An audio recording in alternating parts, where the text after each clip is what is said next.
안녕하세요. 화려한 감동 교훈 주인장입니다. 혹시 이 이야기 들어보셨나요? 구독, 좋아요, 알림 설정은 큰 힘이 됩니다. 항상 건강하시고 행복하세요. 이거 완전 탐나는 재산이네. 유소령, 허리가 참 유연해. 경기도 이천시에 위치한 707 특수임무단 본부. 가장 구석진 곳에 자리한 온갖 오래된 장비와 보급품이 쌓여 먼지가 자욱한 물품 창고에서 그 소리가 들려왔다.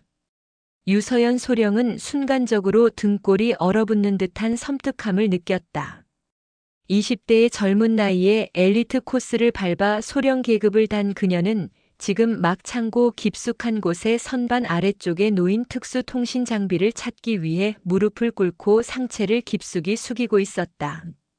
특수임무단 소속답게 단련된 몸은 군복 아래에서도 탄탄했지만 지금 그 자세는 스스로도 약간은 무방비한 상태임을 인지하고 있었다. 그 순간 그녀의 엉덩이에 닿는 낯설고 불쾌한 감촉. 단순히 스치는 것이 아니었다. 마치 물건의 품질을 확인하듯 의도적으로 짓궂게 누르는 듯한 묵직함과 끈적한 느낌. 유서연은 본능적인 불쾌감과 함께 군인으로서의 경계심이 동시에 폭발했다. 그녀는 몸을 일으키는 대신 그 자세 그대로 고개만 번개처럼 뒤로 돌렸다. 서연의 날카로운 눈빛과 마주친 것은 강진혁 중령이었다.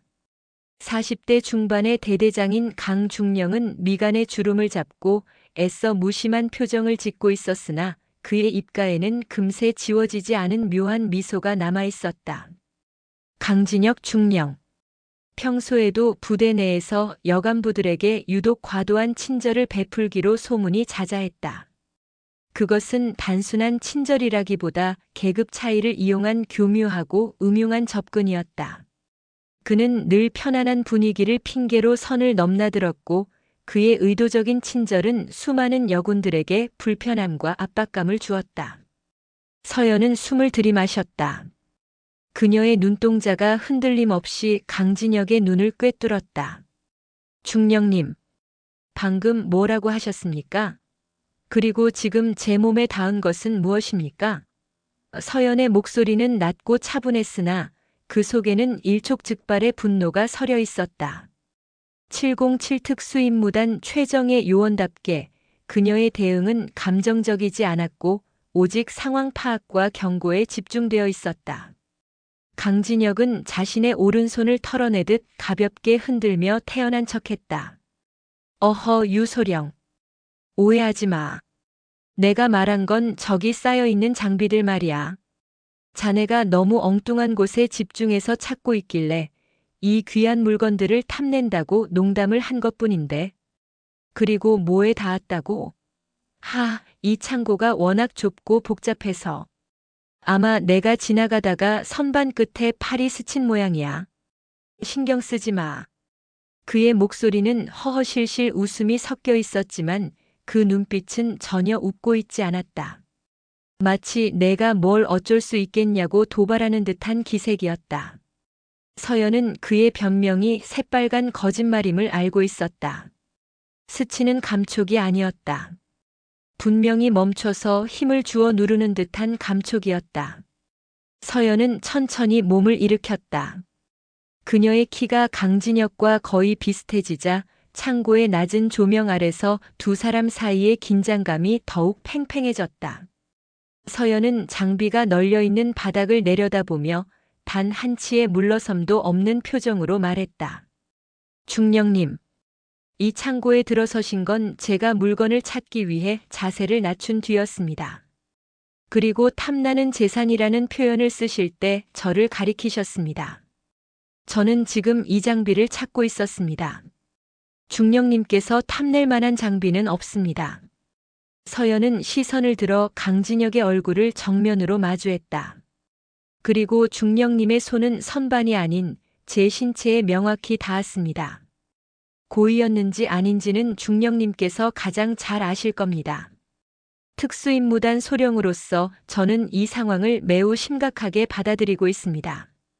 강진혁은 얼굴의 실소를 완전히 지우고 딱딱하게 굳은 표정을 지었다. 그의 눈빛에 번뜩이는 분노가 서렸으나 그는 애써 목소리를 낮추며 훈계조로 말했다.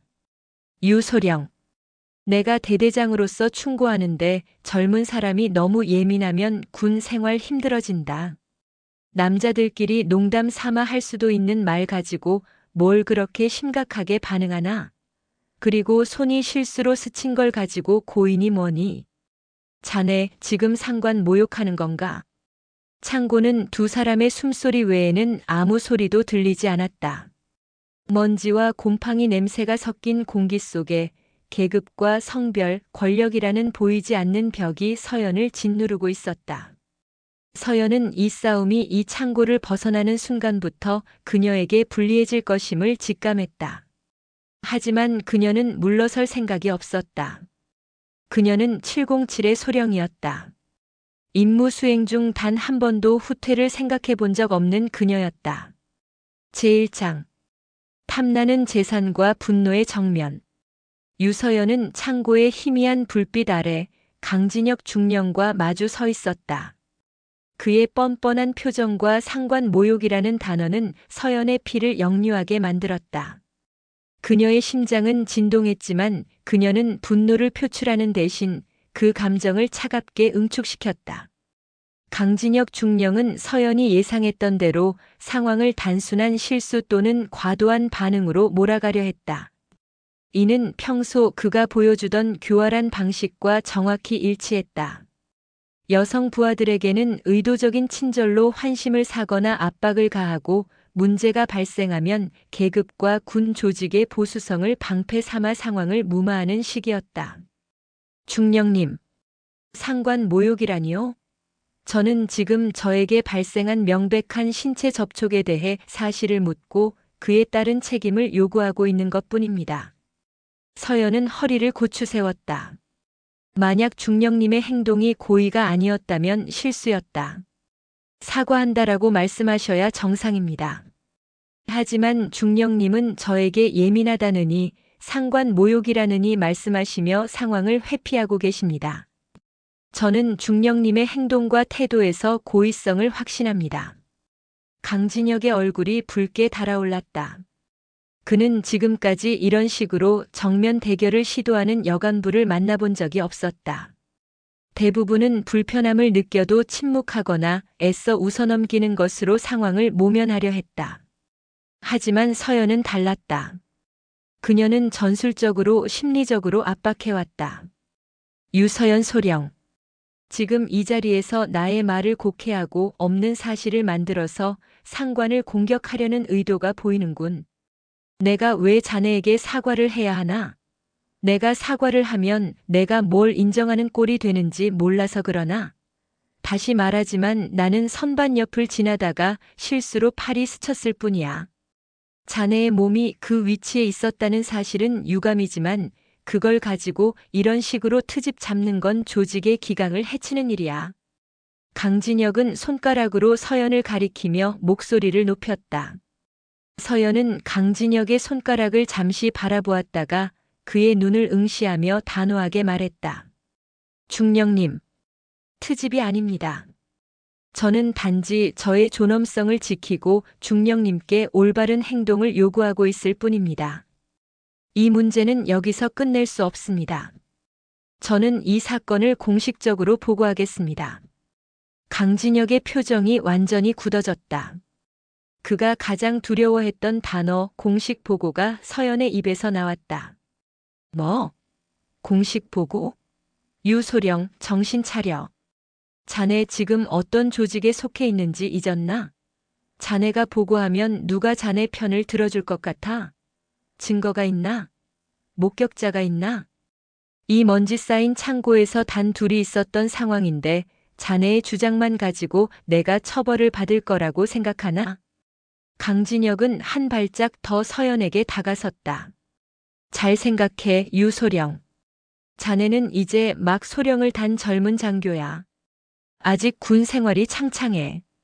그런데 여기서 상관에게 흠집을 내려다가 자네 군 생활에 먹칠을 하게 될 수도 있어. 나는 자네의 대대장이고 자네가 속한 부대의 지휘관이야. 내 말 명심해. 이 일은 없었던 일로 해. 자네에게도 나에게도 그게 최선이야. 강진혁은 협박과 회유를 섞어 서연의 결심을 흔들려 했다. 그는 서연이 젊고 야심찬 군인이라는 점을 알고 있었다.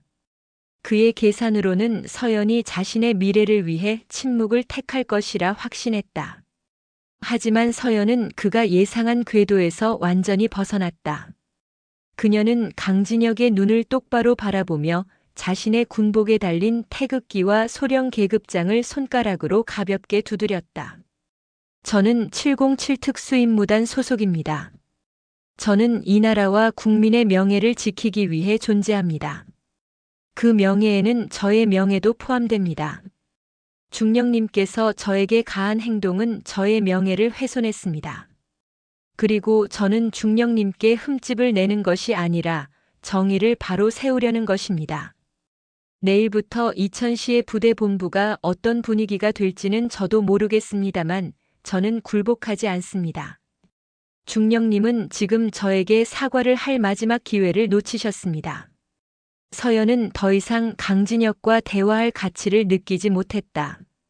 그녀는 그가 변명했던 탐나는 재산인 특수통신 장비를 집어들고 몸을 돌려 창고 문을 향해 걸어나갔다. 유서연 소령이 창고 문을 닫고 나온 순간 차가운 복도의 공기가 그녀의 뜨거운 얼굴에 닿았다. 그녀의 손은 자신이 들고 나온 통신 장비를 부술 듯이 꽉 쥐고 있었다. 탐나는 재산 그 단어가 그녀의 귀에서 떠나지 않았다. 다음 날부터 부대는 미묘하게 달라지기 시작했다. 강진혁 중령은 서연을 직접적으로 괴롭히는 대신 그녀의 주변을 옥죄기 시작했다. 그는 서연이 담당하던 주요 임무에서 그녀를 배제했고 사소한 보고서의 트집을 잡아 공개적인 자리에서 질책했다. 그의 질책은 내용 자체가 아니라 서연을 다른 부하들 앞에서 무능하게 보이게 만들려는 의도가 명백했다.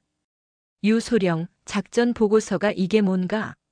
핵심 내용이 빠져 있고 문장 구조가 너무 산만해. 707 소령의 보고서 수준이 이 정도인가? 다시 작성해. 당장. 강진혁은 서연의 보고서를 책상에 던지듯 내려놓으며 말했다. 서연은 아무런 감정도 드러내지 않고 보고서를 받았다. 네, 중령님. 재작성하겠습니다. 그녀는 속으로 생각했다. 어제까지 완벽하다고 칭찬했던 보고서였다. 강진혁은 부대원들에게 조직의 화합과 단결을 강조하며 은연중에 서연을 조직의 분란을 초래하는 인물로 낙인 찍었다. 그는 식사 자리에서 농담처럼 말했다. 요즘 젊은 친구들은 너무 개인주의적이라 문제야. 단체 생활에서는 때로는 사소한 일은 눈 감고 넘어가야 하는데 말이지. 그의 시선은 명백히 서연을 향하고 있었다. 시간이 흐를수록 서연은 부대 내에서 고립되어 가는 것을 느꼈다. 동료들은 강진혁 중령의 눈치를 보며 서연과의 접촉을 피했다. 그들 역시 자신의 군 생활에 불이익이 올까 두려웠다. 특히 강진혁의 비위를 맞추는데 익숙했던 몇몇 장교들은 서연을 험담하는데 앞장섰다. 유소령, 너무 뻣뻣해. 대대장님이 장난 삼아 한 말에 왜 그렇게 죽자 살자 달려들어? 원래 군대가 다 그런 거 아니야? 험담은 소문이 되어 서연의 귀에 들어왔다. 서연은 혼자가 되었다. 그녀가 유일하게 믿고 의지하던 것은 그녀의 군인 정신과 자신이 겪은 일에 대한 명확한 기억이었다. 그녀는 707의 훈련을 상기했다. 특수 임무 수행 중 가장 어려운 것은 외부의 적이 아니라 내부의 불신과 고립감이라는 것을. 지금 그녀는 가장 극한의 내부 임무를 수행하는 중이었다. 서연은 퇴근 후 경기도 이천시의 관사가 아닌 부대 근처의 작은 아파트에서 혼자 밤을 보냈다. 그녀는 책상에 앉아 당시의 상황을 세밀하게 기록했다. 날짜, 시간, 장소, 강진혁의 대사, 그녀의 자세, 손의 감촉, 그리고 이후 강진혁의 보복성 행동들까지. 그녀는 이 싸움이 진흙탕 싸움이 될 것임을 알았다. 진흙탕 싸움에서 이기기 위해서는 감정이 아니라 오직 사실과 기록만이 무기가 될 수 있었다. 서연은 기록을 마친 후 부대 외부의 믿을 만한 선배에게 연락을 취했다. 그녀의 군사학교 시절부터 멘토 역할을 해주었던 정세아 대령이었다. 정 대령은 지금 국방부 직속의 감찰부서에서 근무하고 있었다. 며칠 후 이천시 외곽의 한 조용한 찻집에서 서연과 정세아가 만났다. 찻집의 조명은 은은했고 주변은 조용했다. 서연은 정세아에게 그동안의 일을 모두 털어놓았다. 강진혁 중령의 평소 행실부터 창고에서의 사건, 그리고 이어지는 보복까지. 정세아 대령은 서연의 이야기를 듣는 내내 표정이 굳어 있었다. 그녀는 한숨을 쉬었다. 서연아, 내가 겪었을 고통을 짐작할 수가 없구나. 강진혁, 그 인간의 소문은 나도 익히 들어서 알고 있어.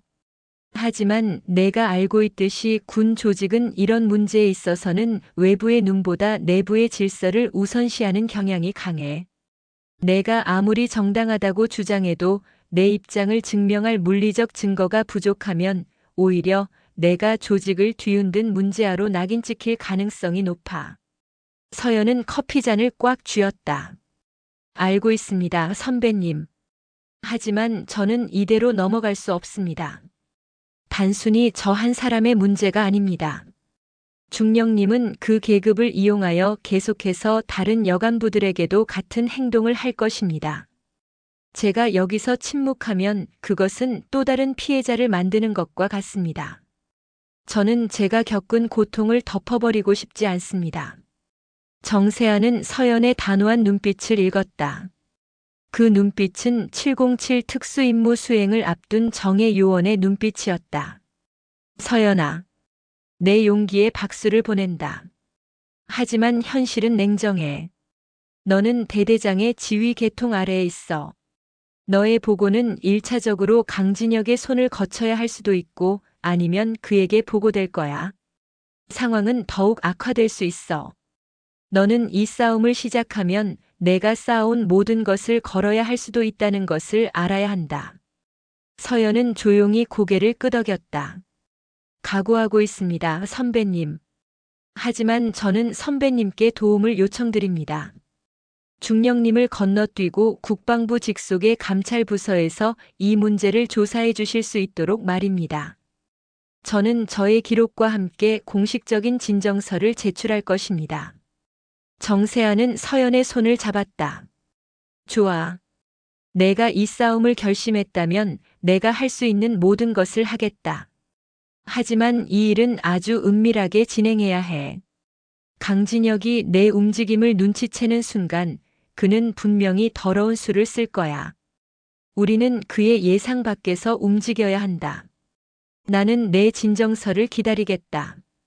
내가 작성한 기록이 바로 내 첫 번째 무기가 될 거야. 서연은 정세아에게서 받은 따뜻한 격려와 지지를 가슴에 새겼다. 이제 더 이상 혼자가 아니었다. 유서연은 부대로 돌아와 치밀한 계획을 세우기 시작했다. 그녀는 강진혁 중령의 일거수일투족을 관찰하며 그의 사무실 동선, 출퇴근 시간, 그리고 그가 여성 부하들에게 보였던 의도적인 친절의 사례들을 추가로 기록했다. 그녀는 그가 과거에도 유사한 문제로 경고를 받은 적이 있다는 부대 내부의 희미한 소문을 추적했다. 다음 날 서연은 자신이 담당하는 훈련 스케줄을 핑계로 이천시 본부를 잠시 벗어날 기회를 만들었다. 그녀는 서울 용산구에 위치한 국방부 청사 근처로 향했다. 이 모든 과정은 강진혁의 눈에 띄지 않도록 극도의 은밀함 속에서 진행되었다. 서연은 훈련복 대신 정갈한 정복 차림으로 감찰부서 사무실을 찾았다. 그녀는 정세아 대령의 도움을 받아 강진혁 중령의 성추행 및 권력 남용에 대한 공식적인 진정서를 제출했다. 진정서에는 창고 사건에 대한 상세한 기술과 함께 강 중령이 평소 다른 여간부들에게 보였던 부적절한 언행의 증언 서연이 직접 목격하거나 들은 것도 포함되어 있었다. 진정서를 제출하고 돌아오는 길 서연의 마음은 한결 가벼워지는 동시에 엄청난 압박감에 휩싸였다. 그녀는 이제 군 조직의 거대한 벽에 정면으로 돌을 던진 것이다. 그 돌이 강진혁을 맞힐 수도 있지만 돌이 튕겨나와 자신을 부술 수도 있었다. 이천시 부대로 복귀한 서연은 평소와 다름없이 행동했다. 하지만 그녀의 눈빛은 더욱 단단해졌고 그녀의 행동은 더욱 완벽해졌다. 강진혁에게 더 이상의 트집을 잡힐 빌미를 제공해서는 안 되었다. 한편 진정서가 제출된 지 며칠 후 강진혁 중령은 알 수 없는 감찰팀의 움직임을 감지했다. 부대원들을 상대로 평소와 다른 질문을 하는 감찰관의 방문, 그리고 그의 휴대전화 통화 목록에 대한 은밀한 조회 시도. 강진혁은 직감했다. 누군가 자신을 겨냥하고 있다는 것을. 그는 가장 먼저 유서연 소령을 의심했다. 창고에서의 그 단호한 태도와 공식 보고를 언급했던 그녀의 목소리가 그의 뇌리를 스쳤다. 강진혁은 서연을 불러내지 않고 그녀의 움직임을 감시하기 시작했다. 그는 이 싸움의 승패가 증거가 아니라 명분과 조직 내에서의 위치에 달려있다고 확신했다. 강진혁은 서연을 완벽하게 고립시키기 위해 최후의 카드를 꺼냈다. 그는 부대 내에서 가장 신망이 두터운 작전 장교를 불러 은밀한 지시를 내렸다. 그날 밤 서연은 퇴근 후 관사로 돌아왔을 때 자신의 문 앞에 누군가 놓아둔 작은 상자를 발견했다. 상자 안에는 서연이 작성했던 진정서의 복사본이 들어있었다. 서연이 정세아 대령에게 제출했던 바로 그 서류였다. 그리고 그 진정서 복사본 위에는 강진혁 중령의 필체로 보이는 짧은 쪽지가 놓여 있었다. 유소령. 내가 나를 상대로 전쟁을 시작한 모양이군. 하지만 기억해. 군대의 벽은 내가 생각하는 것보다 훨씬 높고 단단해. 내가 아무리 발버둥 쳐도 결국 너만 다치게 될 거야. 내가 너를 끝까지 지켜줄 기회는 이제 사라졌어. 내군 생활은 끝났다. 쪽지의 마지막 문장을 읽는 순간 서연은 몸을 떨었다. 진정서의 내용이 이미 강진혁에게 유출되었다는 것은 그녀가 외부의 도움을 요청했음에도 불구하고 이미 군 조직 내부의 정보망이 강진혁을 비호하고 있다는 것을 의미했다. 그녀의 고립은 더욱 심화되었다. 폭풍은 이제 막 시작된 것이다. 유서연 소령은 손안에 든 강진혁 중령의 쪽지를 보며 창백해졌다. 진정서 복사본이 그의 손에 들어갔다는 사실은 정세아 대령을 통해 조용히 진행하려 했던 그녀의 계획이 시작부터 파열음을 냈음을 의미했다. 국방부 감찰부서에서 일하는 정 대령조차 완벽하게 차단하지 못한 군 내부의 정보망. 강진혁 중령은 단순히 부대의 대대장이 아니라 군 조직 내부에 뿌리 깊은 연주를 가진 인물임이 분명했다. 그녀는 쪽지를 갈기갈기 찢어 태워버렸다. 분노가 아닌 차가운 결의가 그녀의 눈동자에 깃들었다. 강진혁은 그녀가 감정을 드러내고 무너지기를 바랄 것이다. 하지만 서연은 707 특수임무단의 소령이었다. 최악의 상황에서도 감정을 통제하고 임무를 완수하는 것이 그녀의 본능이었다. 다음 날 이천시 부대는 이전과는 비교할 수 없는 싸늘한 공기로 뒤덮였다. 강진혁 중령은 공개적인 자리에 서연을 세우지 않았다. 대신 그는 작전 회의를 통해 그녀의 모든 업무를 재검토하고 사사건건 시비를 걸기 시작했다. 유소령. 지난번 특수장비 점검 보고 3번 항목에 오류가 있더군. 부품의 내구성이 아니라 소모성을 잘못 기록했어. 이건 기본적인 군수 용어에 대한 이해 부족이야. 707 소령이 이 정도 수준이라니 실망스럽군. 서연은 보고서를 검토했다. 강진혁의 지적은 억지였다. 내구성과 소모성은 상황에 따라 중첩되는 개념이었고 그녀의 기록은 합리적이었다. 하지만 그녀는 반박하지 않았다. 죄송합니다. 중령님. 즉시 수정하겠습니다. 그녀의 침착한 태도는 강진혁을 더욱 분노하게 만들었다. 그는 서연이 감정적으로 폭발하거나 자신의 권위에 맞서 반항하기를 기대했지만 서연은 기계처럼 완벽하게 복종하는 태도를 유지하면서도 그 눈빛은 전혀 굴복하지 않았다. 강진혁은 비공식적인 통로를 통해 서연을 공격했다. 그는 부대 내에서 신뢰도가 높은 몇몇 장교들을 불러 서연에 대한 불신을 심었다. 내가 유소령에게 너무 많은 기회를 줬나 봐. 그녀는 조직의 기강을 해치는 이기적인 인물이야. 대대장인 나를 무고하고 조직 내에 분란을 키우는 것은 명백한 항명이지. 자네들이 유소령의 동향을 잘 살펴보고 이상한 움직임이 있으면 나에게 즉시 보고해주게. 강진혁의 말은 교묘하게 왜곡되어 있었다. 그는 서연이 자신을 무고했다는 단어를 사용함으로써 이미 서연이 거짓말을 하고 있다는 프레임을 만들었다. 군 조직 내에서 항명이나 무고는 심각한 죄목이었다. 특히 대대장의 말이 권위로 통하는 상황에서 부하들은 서연을 경계하기 시작했다. 서연은 고립의 깊이를 실감했다. 그녀가 커피를 마시러 탕비실에 가면 사람들이 대화를 멈췄다. 식당에서 그녀가 앉은 테이블은 왠지 모르게 비어 있었다. 그녀를 향한 시선들은 동정보다는 경계와 의심으로 가득했다. 이천시의 707 부대 안에서 유서연은 이제 투명 인간이나 다름없었다. 가장 충격적인 배신은 그녀와 가장 가까웠던 동료에게서 왔다. 특수수색팀 팀장인 김현우 대위였다. 현우 대위는 서연과 함께 수많은 훈련과 작전을 수행하며 서로를 신뢰했던 사이였다. 하지만 강진혁 중령은 현우 대위에게 진급이라는 달콤한 유혹을 제시했다. 어느 날 밤 야근을 하던 서연에게 현우 대위가 조용히 다가왔다. 서연 소령님, 정말 이대로 가실 겁니까? 중령님께서 경고하셨습니다. 소령님이 진정서를 넣은 사실을 모두가 알고 있습니다. 지금이라도 중령님께 사과하고 상황을 수습하는 것이 소령님의 군 생활을 지키는 유일한 방법입니다. 현우의 목소리는 조심스러웠지만 그 안에는 명백한 경고가 담겨 있었다. 서연은 조용히 모니터에서 눈을 떼고 현우를 바라보았다. 현우 대위, 내가 뭘 사과해야 합니까? 나는 피해자입니다. 내가 나에게 가해진 폭력에 대해 진실을 말한 것을 사과해야 한다는 것입니까? 현우는 고개를 숙였다. 진실 중요합니다.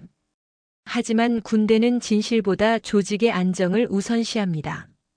중령님은 소령님에게 좋은 조건을 제시하셨습니다.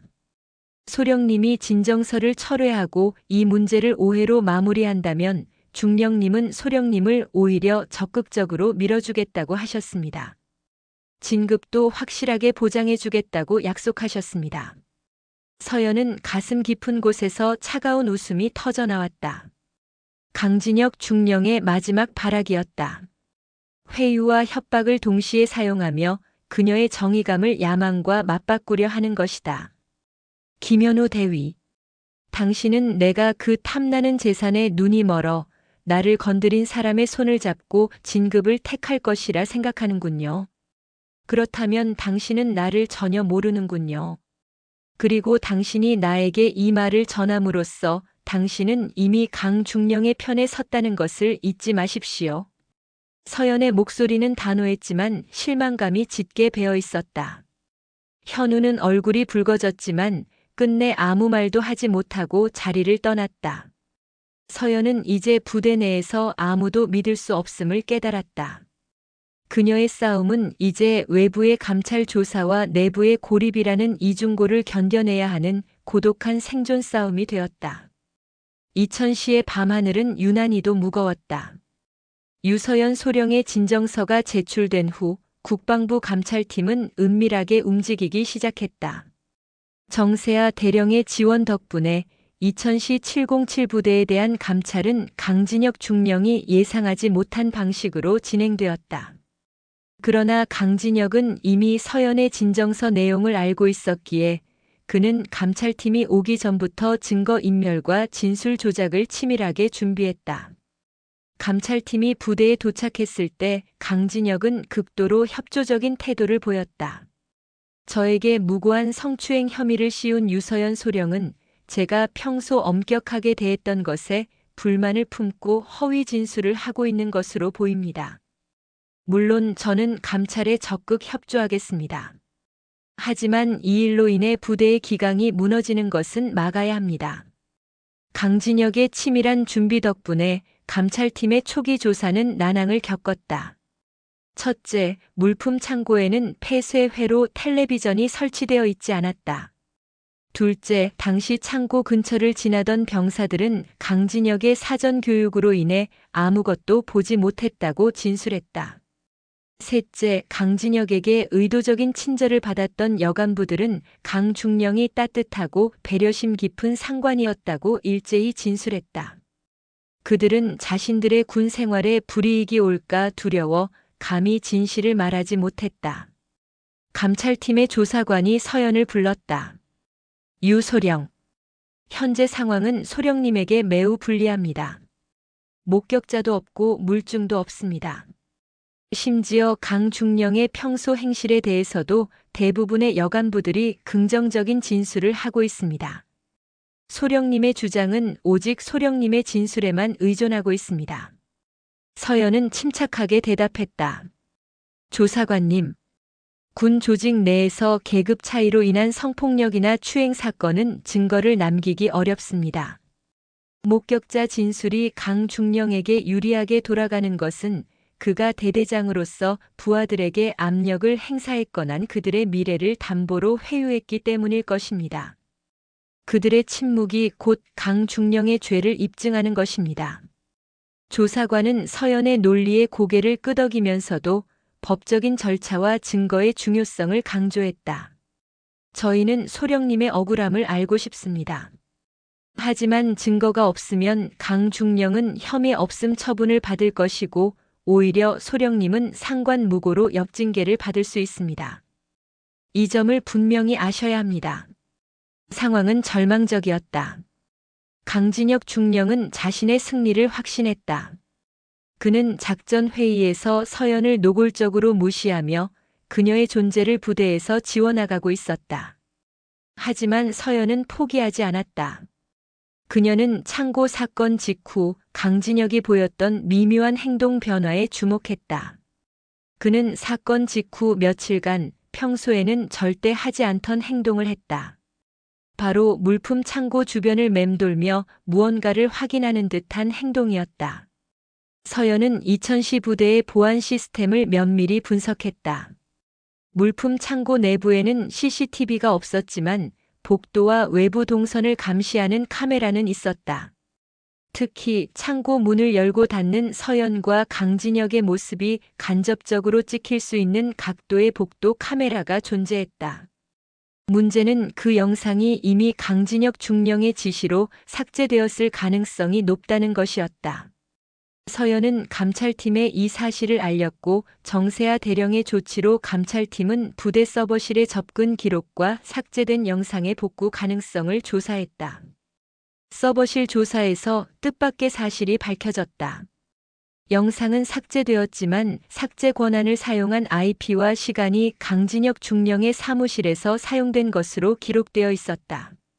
이는 강진혁이 증거 인멸을 시도했다는 결정적인 정황 증거가 되었다. 동시에 정세아 대령은 강진혁 중령의 과거 행적을 비밀리에 추적하고 있었다. 그리고 마침내 몇 년 전 강진혁과 유사한 문제로 고통받았으나 군 생활의 불이익을 우려해 침묵했던 전임부대 소속의 간부 박지은 소령을 찾아냈다.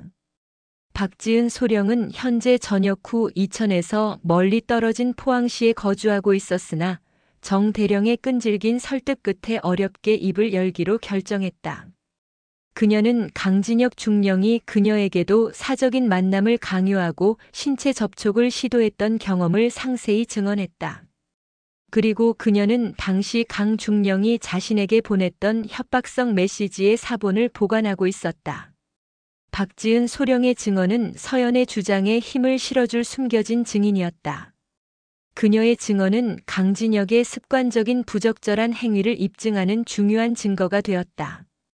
감찰팀은 서버 기록과 박지은 소령의 증언을 확보한 후 강진혁 중령을 다시 불러 강도 높은 조사를 시작했다. 상황은 완전히 역전되기 시작했다. 강진혁은 자신의 증거 인멸 시도가 발각되고 과거의 피해자가 나타나자 당황하기 시작했다. 그는 이천 부대의 지휘관으로서의 권위를 잃고 피의자 신분으로 전락했다. 그의 얼굴에는 더 이상 오만한 미소가 없었다. 오직 불안과 분노만이 가득했다. 강진혁 중령에 대한 감찰팀의 재조사가 시작되자 2707 부대 전체가 거대한 소용돌이에 휘말렸다. 강 중령의 권위는 순식간에 땅에 떨어졌고 그동안 침묵했던 부대원들의 입이 조금씩 열리기 시작했다. 강진혁이 서연을 비롯한 여간부들에게 보였던 의도적인 친절이 사실은 위압적인 행위였음을 증언하는 사병들이 나왔다. 그들은 강 중령이 서연을 고립시키기 위해 압력을 가했던 사실도 실토했다. 강 중령님이 유 소령님께 평소에 너무 차갑게 대하는 것이 이상했습니다. 그리고 저희에게는 유 소령님의 일거수일투족을 감시하라고 지시하셨습니다. 강진혁은 자신의 사무실에서 감찰팀 조사관과 마주 앉았다. 그는 끝까지 자신의 혐의를 부인하며 모든 것이 오해와 조직 내의 질투 때문이라고 주장했다. 조사관님, 유 소령은 저의 엄격한 지휘 방식에 불만을 품고 저를 끌어내리기 위해 과거의 사소한 일을 모두 모아 조작하고 있는 것입니다. 군 조직을 이끌었던 저를 이렇게 취급할 수 있습니까? 명예를 훼손당한 것은 오히려 저입니다. 조사관은 강진혁의 격앙된 목소리를 차분히 들었다. 강 중령님, 귀하의 사무실 IP로 CCTV 영상 삭제 권한이 사용된 기록이 있습니다. 또한 전임 부대 소속이었던 박지은 소령의 구체적인 증언과 메시지 사본이 확보되었습니다. 귀하의 행동은 단지 오해로 치부하기 어렵습니다. 지금이라도 진실을 말씀하시면 정상 참작의 여지가 있습니다. 강진혁은 모든 것이 무너지는 것을 느꼈다. 과거의 행적이 부메랑이 되어 돌아왔고 그가 가장 믿었던 계급과 권력이 더 이상 자신을 지켜주지 못했다. 그는 결국 분노와 자포자기 속에서 창고에서 유서연에게 했던 행동이 순간적인 실수였음을 인정했다. 물론 그는 여전히 고의적인 성추행이 아닌 자제하지 못한 행동이라고 변명했지만 그의 인정은 결정적인 증거가 되었다. 강진혁 중령은 곧바로 지휘권이 해제되고 보직 해임되었다. 그는 2707 부대의 모든 권위와 명예를 잃고 군 검찰의 조사를 받게 되었다.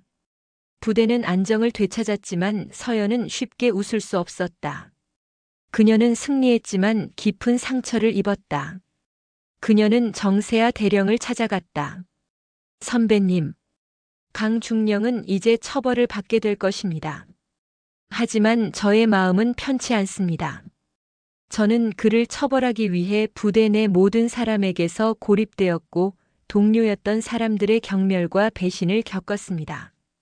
제가 이긴 것은 맞지만 군인으로서의 명예는 이미 많은 부분 손상된 것 같습니다. 정세아 대령은 서연의 어깨를 감싸 안았다. 서연아, 내가 겪은 고통은 가해자의 처벌로 완전히 치유되지 않아. 하지만 내가 싸운 것은 단순한 개인의 복수가 아니었어. 내가 침묵했다면 군 조직은 이 부패를 스스로 정화할 기회를 잃었을 거야. 너는 수많은 이천 부대원과 후배들에게 계급은 정의 위에 있을 수 없다는 것을 증명했어. 이것이 내가 지킨 명예다. 서연은 정 대령의 말에 눈물을 글썽였다. 그녀가 가장 힘들어했던 것은 물리적 폭력이 아니라 조직 전체가 강요했던 침묵과 수능이었다. 그녀는 그 거대한 압력에 맞서 싸워 이겼다. 강진혁 중령은 군 검찰에서 조사를 받으면서 자신의 행동에 대한 후회와 분노를 동시에 느꼈다. 그는 모든 것을 잃었다. 반면 유서연 소령은 감찰 조사 후 잠시 휴가를 받았다. 그녀는 복직 후 707 특수임무단에서 새로운 작전에 투입될 예정이었다. 하지만 서연의 싸움은 여기서 끝나지 않았다. 비록 강진혁이 보직 해임되었지만 그를 비호했던 군 내부의 뿌리 깊은 연줄들은 여전히 남아 있었다. 서연은 자신이 이룬 정의가 또 다른 형태의 보복으로 균열되지 않도록 경계해야 함을 알고 있었다. 그녀는 긴 숨을 내쉬며 이천의 밤하늘을 올려다보았다. 그녀의 앞에는 아직도 험난한 길이 남아 있었다. 정의는 승리했지만 그 승리는 매우 고독하고 힘든 여정이었다. 강진혁 중령이 보직 해임되고 군 검찰에 넘겨진 후 707 특수임무단 2000부대는 겉으로는 평온을 되찾는 듯 했다. 새로운 대대장이 부임했고 강진혁의 그림자는 빠르게 지워지는 듯 했다.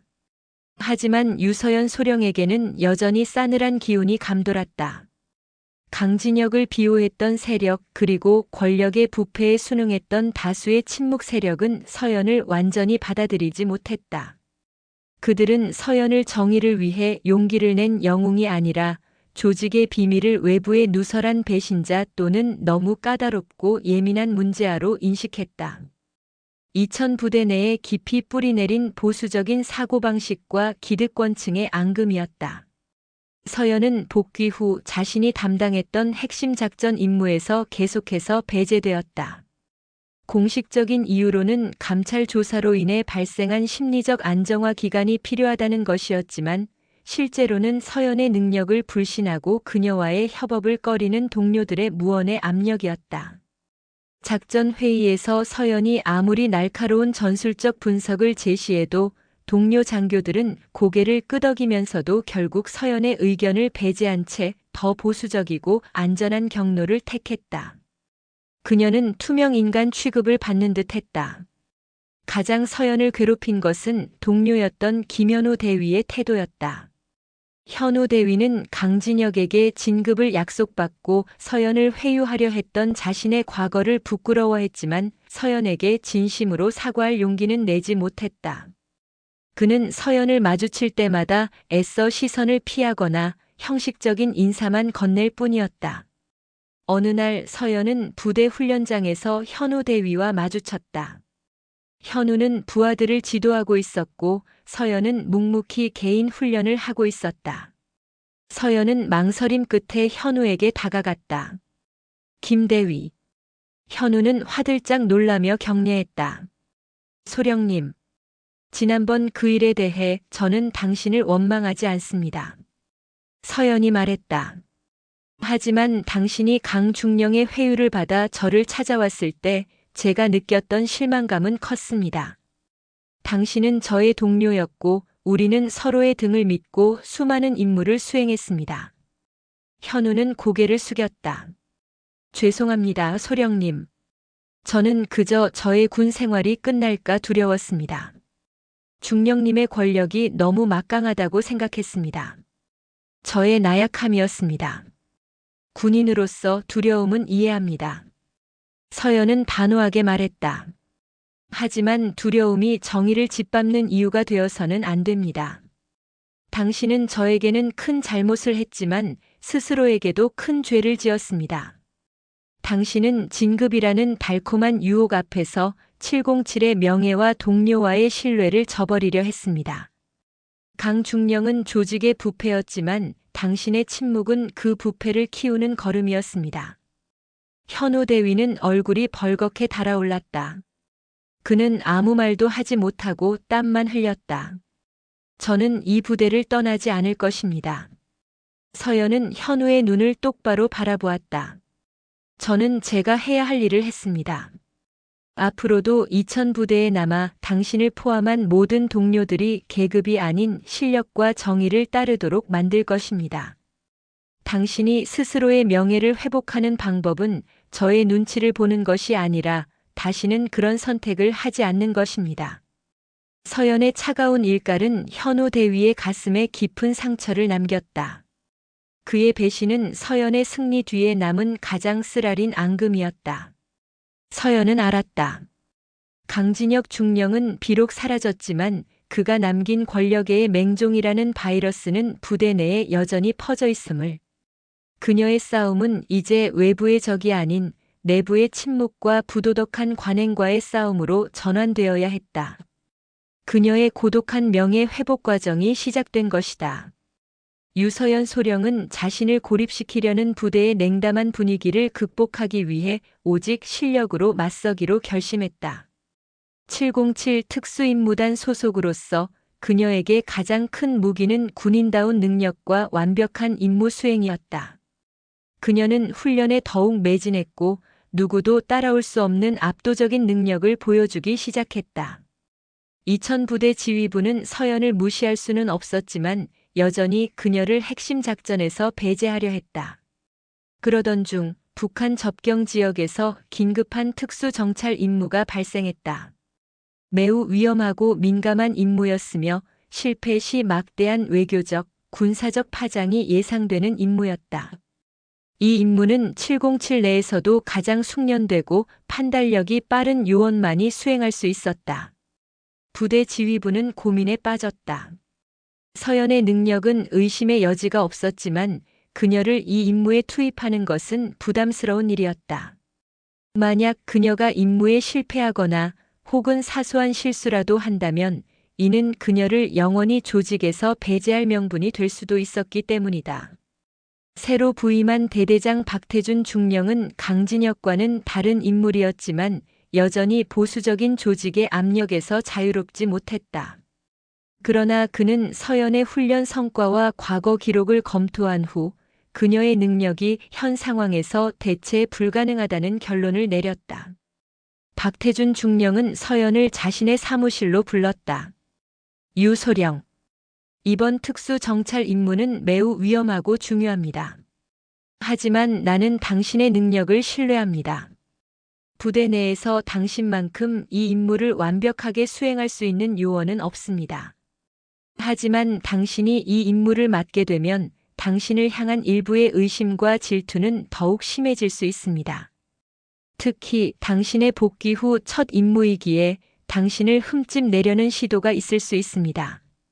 서연은 흔들림 없는 눈빛으로 대답했다. 대대장님, 저는 707 특수임무단 소령으로서 국가가 부여한 임무를 완벽하게 수행하는 것이 저의 의무입니다. 개인적인 시련이나 외부의 시선은 저의 임무 수행에 영향을 미치지 않습니다. 임무를 맡겨주십시오. 결국 서연은 특수정찰 임무의 팀장으로 투입되었다. 임무는 북한의 군사시설에 대한 정밀 정보를 확보하고 아무런 흔적 없이 복귀하는 것이었다.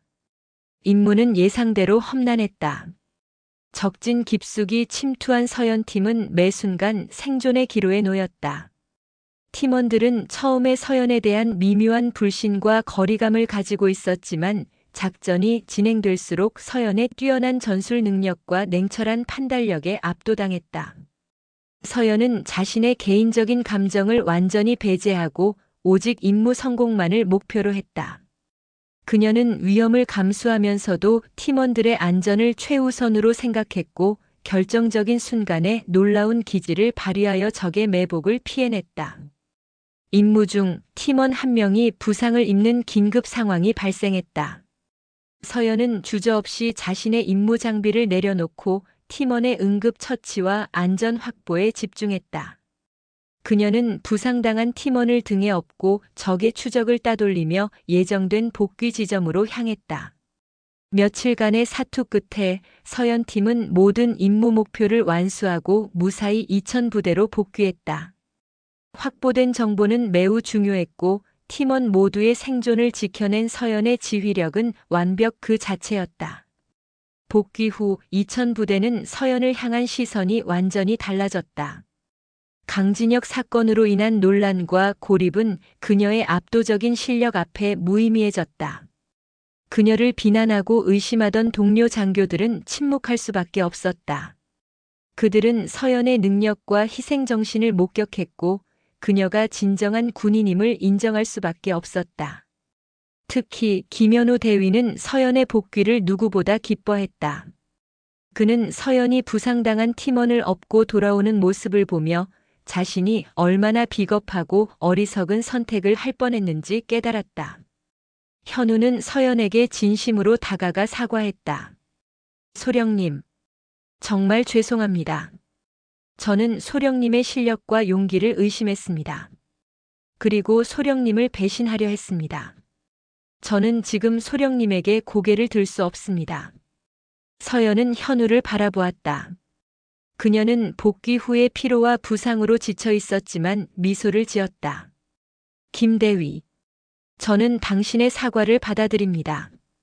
중요한 것은 과거의 실수가 아니라 앞으로 당신이 어떤 군인으로 살아가느냐입니다. 당신은 이제부터 저의 가장 강력한 동료가 되어야 합니다. 서연의 통 큰 용서와 제기는 부대 내에 새로운 변화의 바람을 불어넣었다. 강진혁이 심어놓은 권력의 맹종은 서연이 보여준 정의로운 실력 앞에 무너지기 시작했다. 그녀는 승리 뒤의 그림자를 스스로의 빛으로 몰아낸 것이다. 유서연 소령이 특수 정찰 임무를 성공적으로 완수하면서 그녀의 군인으로서의 입지는 완벽하게 회복되었다. 새로운 대대장 박태준 중령은 서연에게 핵심 업무를 맡겼고 부대원들 사이에서도 서연에 대한 존경심이 커졌다. 그러나 강진혁 중령의 그림자는 군 검찰 조사가 진행되는 동안에도 완전히 사라지지 않았다. 그의 뒤를 봐주던 군 고위층의 연줄들은 강진혁에게 최대한 낮은 처벌을 주기 위해 압력을 행사하고 있었다. 서연은 이 사실을 정세아 대령으로부터 전해 들었다. 서연아, 강진혁에 대한 군 검찰의 기소 의견은 예상보다 약해. 성추행 혐의는 인정하되 고의성이 미약하며 군 조직의 명예를 고려하여 형량을 낮추려는 움직임이 있어. 그의 연줄들이 여전히 힘을 쓰고 있는 거야. 정 대령은 분노를 감추지 못했다. 서연은 좌절하지 않았다. 그녀는 이미 이 싸움이 강진혁 한 명을 넘어선 군 조직 내의 뿌리 깊은 부패와의 싸움임을 알고 있었다. 그녀는 정 대령과 상의하여 마지막 대결을 준비했다. 그것은 바로 공개 증언이었다. 서연은 군사법정에서 열릴 강진혁 중령의 재판에 직접 출석하여 증언하기로 결정했다. 군 간부가 직접 자신의 피해 사실을 법정에서 공개적으로 증언하는 것은 매우 이례적이고 부담스러운 일이었다. 이는 서연의 사생활과 개인적인 고통이 대중에게 노출될 위험을 감수해야 함을 의미했다. 정세아 대령은 서연을 만류했다. 서연아, 이미 강진혁은 보직 해임되었고 처벌은 확실해. 내가 굳이 법정에서 그 고통스러운 기억을 다시 꺼내지 않아도 돼. 내 개인적인 삶을 보호해야 해. 하지만 서연의 결심은 확고했다. 선배님, 제가 법정에 서는 것은 강진혁에 대한 처벌 수위를 높이기 위해서만이 아닙니다. 제가 침묵하면 강진혁은 일시적인 실수로 치부되고 그의 연줄들은 여전히 살아남아 군 조직에 남아있을 것입니다. 저는 제 입으로 그가 저에게 가한 행동이 단순한 실수가 아니라 권력을 이용한 명백한 폭력임을 증언해야 합니다. 그리고 저와 같은 상황에 처할 다른 여군들에게 혼자가 아니다라는 메시지를 주고 싶습니다. 서연의 증언날 군사법정은 긴장감으로 가득 찼다. 강진혁 중령은 고개를 숙인 채 증언대에 선 서연을 외면했다. 서연은 단호하지만 차분한 목소리로 증언을 시작했다. 그녀는 창고에서의 사건을 포함하여 강진혁이 평소 여간부들에게 보였던 은밀하고 음흉한 행동들, 그리고 사건 후 그녀에게 가했던 조직적인 고립과 압력에 대해 상세하게 진술했다. 강진혁 중령이 저에게 가한 폭력은 단지 신체적인 접촉이 아니었습니다. 그것은 계급을 방패 삼아 저의 존엄성과 군인으로서의 명예를 짓밟으려 한 정신적 폭력이었습니다. 그가 탐나는 재산이라고 말했을 때 저는 한 명의 군인이 아닌 자신의 욕망을 위한 소유물로 취급당했습니다. 군대는 국가를 수호하는 곳이며 그 안에서 정의는 반드시 지켜져야 합니다. 서연의 증언은 법정을 숙연하게 만들었다. 그녀의 진심과 용기는 판사와 배심원들에게 깊은 감동을 주었다. 특히 그녀가 증언 말미에 언급한 저는 저의 피해 사실을 증언함으로써 군 조직 내에 남아있는 부패의 뿌리를 뽑고 싶습니다라는 말은 큰 울림을 주었다. 서연의 공개 증언은 언론에 보도되면서 큰 파장을 일으켰다. 군 내부의 부패와 성폭력 문제가 수면 위로 떠올랐고, 이는 군 고위층이 강진혁에게 낮은 형량을 주려던 시도에 결정적인 제동을 걸었다. 여론의 압력과 서연의 용기 있는 증언이 맞물려 군 검찰은 강진혁에게 더 강력한 처벌을 구형하게 되었다. 강진혁 중령은 결국 중징계를 받고 불명예 전역했으며 실형을 선고받았다. 그의 몰락은 단순한 한 개인의 처벌을 넘어 군 조직 내의 부패한 관행에 경종을 울리는 상징적인 사건이 되었다. 유서연 소령은 자신의 명예를 지켰고 조직의 정의를 바로 세웠다. 그녀는 고독한 싸움에서 승리했지만 그녀의 마음속에는 깊은 교훈과 감동이 새겨져 있었다. 그녀가 지킨 것은 개인의 승리만이 아니었다. 그것은 군인으로서의 진정한 가치, 즉 정의가 실력보다 계급보다 우선한다는 신념이었다. 그녀의 여정은 이제 새로운 시작을 알리고 있었다. 강진혁 중령의 불명예 퇴진과 실형 선고는 707 특수임무단 2000부대를 넘어 대한민국 군 전체에 큰 파장을 일으켰다. 유서연 소령의 용기 있는 증언과 정세아 대령의 헌신적인 도움 덕분에 권력형 성폭력 사건이 은폐되지 않고 정의롭게 처리될 수 있었다. 서연은 모든 법적 절차가 끝난 후 긴 휴가를 얻어 이천을 떠나 잠시 고향으로 돌아갔다. 그녀의 몸은 지쳐 있었지만 마음은 홀가분했다. 그녀는 승리했지만 그 승리가 얼마나 많은 대가와 고통을 요구했는지 누구보다 잘 알고 있었다. 휴가를 마친 후 서연은 707 특수임무단 2000부대로 복귀했다. 복귀하는 서연을 맞이하는 부대원들의 태도는 예전과 완전히 달라져 있었다. 이전의 냉담함이나 의심은 사라지고 깊은 존경심과 지지가 서연을 감쌌다. 특히 김현우 대위는 서연에게 가장 먼저 다가와 손을 내밀었다. 유소령님. 죄송하다는 말로는 부족하지만 이제부터는 소령님의 가장 든든한 동료가 되겠습니다. 제가 해야 할 일이 있다면 언제든지 말씀해 주십시오. 서연은 미소를 지으며 현우의 손을 잡았다. 김대위. 저는 당신의 그 한마디를 오래 기다렸습니다. 우리는 서로의 등을 믿고 임무를 수행해야 합니다. 저는 과거의 일은 모두 잊고 당신의 새로운 시작을 믿습니다. 서연의 용서는 부대 내에 긍정적인 파동을 일으켰다. 강진혁의 몰락이 공포를 통해 교훈을 주었다면 서연의 관용과 재기는 동료애와 신뢰를 통해 조직의 치유를 시작하게 했다.